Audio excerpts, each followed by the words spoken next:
या तो चुनाव आयोग के साथ मिलकर टैंपरिंग की जा रही है, जैसे बिहार के चुनाव में ईवीएम या तो भारतीय जनता पार्टी के प्रत्याशियों के या विधायकों के गाड़ियों में मिल रहे हैं, या जहां वोट पड़ रहे हैं वहां ज़्यादा पड़ जा रहे हैं। जुर्म करना पाप है, उससे ज़्यादा जुर्म सहना पाप है, और वो मेरे अंदर की अंतरात्मा को झकझोर दिया था ये पहले। और ईवीएम जो है वो हैक किया जा सकता है, तो मुझे लगता है ईवीएम हैक की जगह पे ईवीएम बदलने की कोशिश की जाती है। अब देख रहा हूँ कि 800 विधायक भारतीय जनता पार्टी के वहाँ पड़े हुए हैं, 100 से ज़्यादा मंत्री पड़े हुए हैं, तमाम केंद्रीय मंत्री पड़े हुए हैं।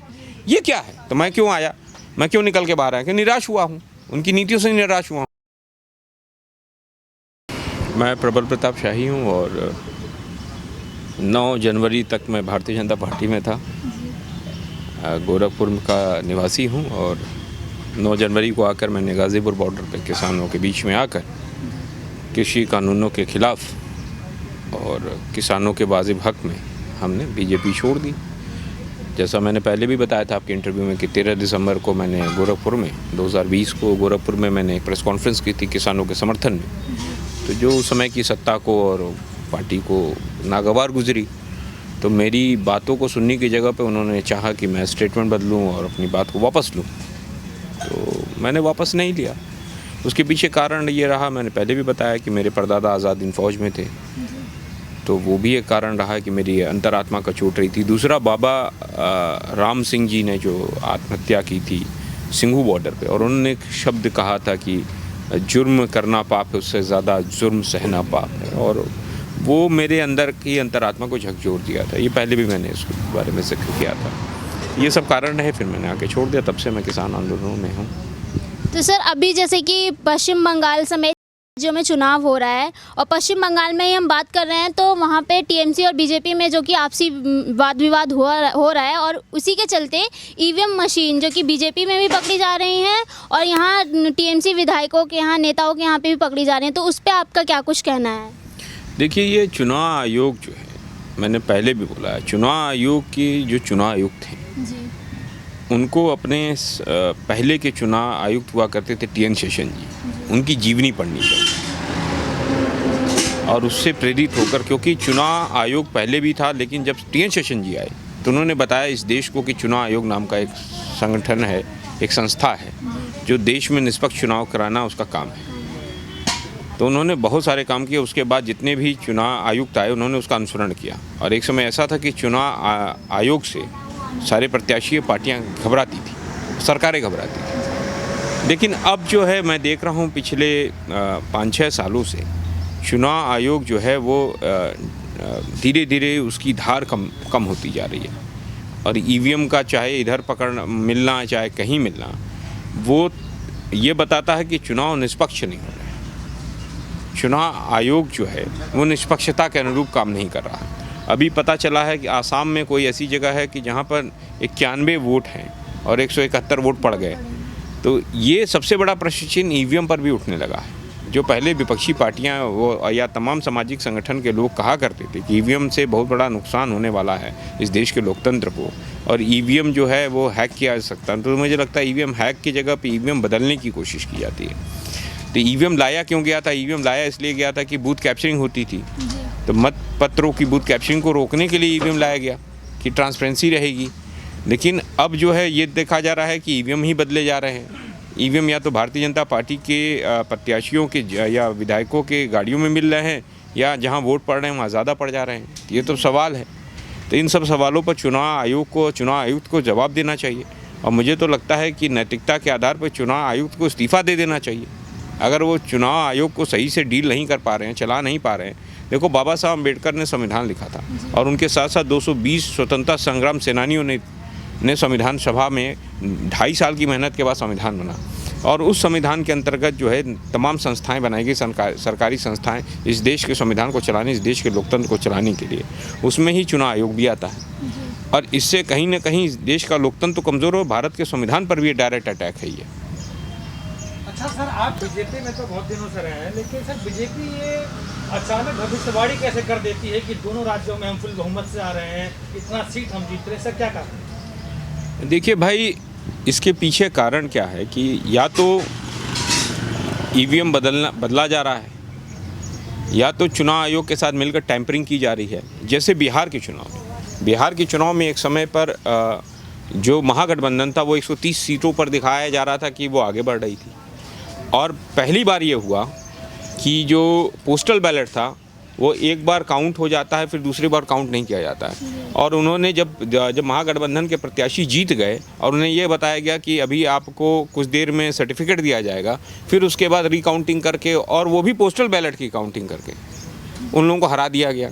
और उसमें जो है वो चीफ मिनिस्टर ऑफिस से फ़ोन गए तमाम रिटर्निंग ऑफिसर्स को, और रिटर्निंग ऑफिसर्स ने उसके अनुरूप काम कराया और 15 सीटों पर हरा दिया, दूसरे आदमी को घोषित कर दिया। तो उससे भारतीय जनता पार्टी और राजग के या जेडीयू के जो प्रत्याशी थे वो जीत गए, सरकार बन गई उनकी। एक तरीके से जनादेश की चोरी वहाँ भी हुई। तो ऐसे ही चोरी, जो जनादेश की चोरी है, वो पश्चिम बंगाल और असम के चुनावों में मतलब देख रहे हैं हम। अब मुझे लगता है कि उस बिहार के चुनाव से विपक्षी दलों ने काफ़ी सीखा होगा, इसलिए वो भी मेरे हिसाब से वो सजग है। अब इस तरह की पुनरावृत्ति तो शायद नहीं करा पाएगी सरकार। चुनाव अभी जैसे कि पश्चिम बंगाल में पहले और दूसरे चरण की वोटिंग हो चुकी है और अभी तीसरे चरण का आज मतदान है, तो उसमें अभी अमित शाह का बयान आया है कि ममता दीदी जो हैं, अब मुसलमान भी, जैसे कि एक संप्रदाय पे हमला, एक धार्मिक उस पे, कि उनके साथ नहीं है। तो इसमें मतलब ये बीजेपी जो है वो इस तरह की बातें करके मतलब क्या, मुझे लगता है सोनम, ये सब राज्य के चुनाव में बहुत ज़्यादा गृह मंत्री को और केंद्रीय गृह मंत्री को और प्रधानमंत्री को बहुत ज़्यादा इंटरफेयर करने की ज़रूरत नहीं है। वहाँ पे उनके लोकल लीडर्स हैं, बंगाल में भी हैं, असम में हैं।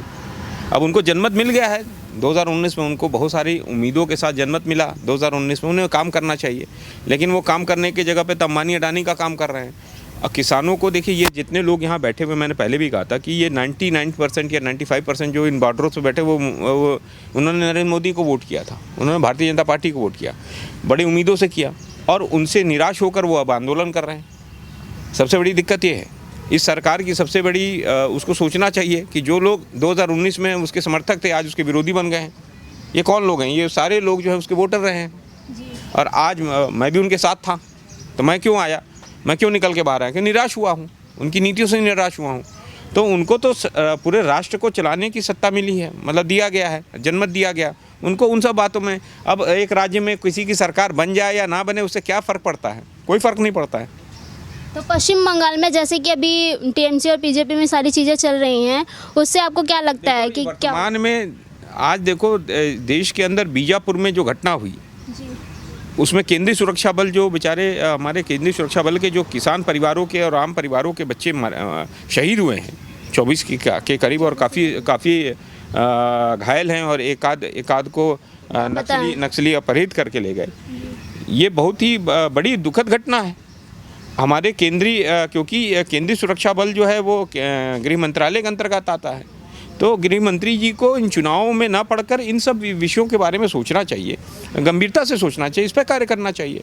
किस तरीके से वहाँ हिंसा कम हो, किस तरीके से डायलॉग हो, किस तरीके से नक्सलियों को, जो हार्डकोर नक्सली हैं, उनको न्यूट्रलाइज करें, और किस तरीके से वो जो आदिवासी हों उनके अंदर कॉन्फिडेंस बिल्डिंग मेजर्स उत्पन्न किया जाए, उनके अंदर भरोसा जीता जाए उनका, और सरकार की तमाम योजनाएं जो नहीं पहुंच पा रही उनको योजनाओं को पहुंचाया जाए, उनसे संवाद स्थापित किया जाए, जिससे वो नक्सलियों के द्वारा भ्रम जाल में ना पड़े। तो ये सब कोशिशें गृह मंत्रालय का है, ये सब कोशिशें केंद्र सरकार का है। केंद्र सरकार और राज्य सरकारों को एक टीम बनकर काम करना चाहिए, वो चाहे कोई सरकार हो। मुझे याद है अटल जी रहते थे, अटल जी में शीला दीक्षित जी यहाँ मुख्यमंत्री थी, कांग्रेस की मुख्यमंत्री होती, अटल जी बीजेपी के थे, लेकिन सामंजस्य बना के काम हुआ। तमाम दिल्ली में मेट्रोज़ की परियोजनाओं में अटल जी भी रहते थे और शीला दीक्षित जी भी रहती थी, दोनों लोग मिलकर काम करते थे। तो मेन इशू ये है कि ये लड़ाई ये क्या है आज के दिन में, क्या है कि आसाम जीतना है, बंगाल जीतना है। अरे भाई, उस देश के संघ, भारतीय जो संघ है हमारा, जो भारत का गणराज्य है, उसी का एक हिस्सा है। अब वो या लोकतंत्र में है, कोई जीते कोई हारे वो जनता तय करेगी। अब देख रहा हूँ कि 800 विधायक भारतीय जनता पार्टी के वहाँ पड़े हुए हैं, 100 से ज़्यादा मंत्री पड़े हुए हैं, तमाम केंद्रीय मंत्री पड़े हुए हैं, 100 से ज़्यादा सांसद पड़े हुए हैं, तमाम केंद्रीय मंत्री पड़े हुए हैं। ये क्या, खुद प्रधानमंत्री और केंद्रीय गृह मंत्री पड़े हुए हैं? ये क्या है? और इसी बीच में जैसे कि अभी जो फिल्मी सितारे हैं जैसे कि मिथुन चक्रवर्ती हुए वो भी मतलब चुनाव में उतर चुके हैं, तो इससे क्या चुनाव पे कोई असर पड़ेगा? मिथुन चक्रवर्ती क्या कर रहे हैं उनका व्यक्तिगत मामला, उसमें मुझे नहीं पड़ना। और वो उम्र में बहुत ज़्यादा बड़े हैं, उनके बारे में क्या कहूँ। वो कभी कोबरा बन जाते हैं, कभी ये बन जाते हैं, तो मैं क्या कहूँ, मैं उनको कुछ कह नहीं सकता, बड़े हैं। और जहाँ तक नरेंद्र मोदी जी का सवाल है, नरेंद्र मोदी जी भी बहुत उम्र में बड़े हैं, उनकी नीतियों के खिलाफ हूँ मैं। व्यक्तिगत हम गांधी जी के विचारधारा को मानते हैं, हम व्यक्तिगत किसी व्यक्ति के खिलाफ नहीं, हम उनकी नीतियों के खिलाफ हैं। नहीं, जैसे कि अभी चाहे मोदी जी हो, चाहे वो अमित शाह जी हो, चाहे कोई हो, हम उनके खिलाफ व्यक्तिगत नहीं है। हमारी लड़ाई व्यक्तिगत नहीं, नीतियों का है। उनकी नीतियाँ कुछ और हैं। उनकी नीतियाँ हैं कि अंबानी अडानी को देश पर कब्जा करा देना है। हमारी नीतियाँ हैं कि हम इस देश की, क्योंकि हमारे पूर्वज लड़े थे अंग्रेज़ों से इस देश की आज़ादी के लिए, तो हम इस देश की आज़ादी को बचाने की कोशिश करेंगे। अंबानी अडानी नाम के दो सामंतों को रोकना हमारा काम है कि ईस्ट इंडिया कंपनी की तरह कब्जा ना कर पाए हमारे देश की संपदा पर, कि रेल पे कब्जा ना कर लें, एयरपोर्ट पे कब्जा ना कर लें वो, और हमारे बाकी जगहों पे कब्जा ना कर लें। तो ये सब कोशिशें हमारी हैं, तो ये सब चीज़ें हम कर रहे हैं। बहुत बहुत शुक्रिया आपका।